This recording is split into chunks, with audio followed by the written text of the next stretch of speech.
con á là bán sầu riêng ở Đà Nẵng.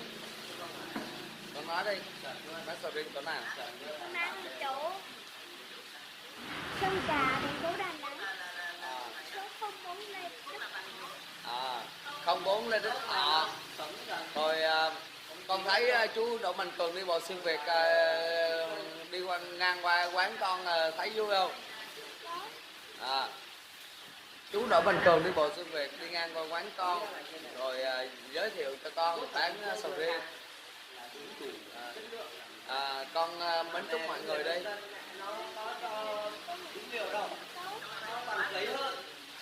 Rồi con chúc mọi người có một sức khỏe thật tốt rồi luôn luôn ủng hộ kênh của chú Đỗ Mạnh Cường đi bộ xuyên Việt.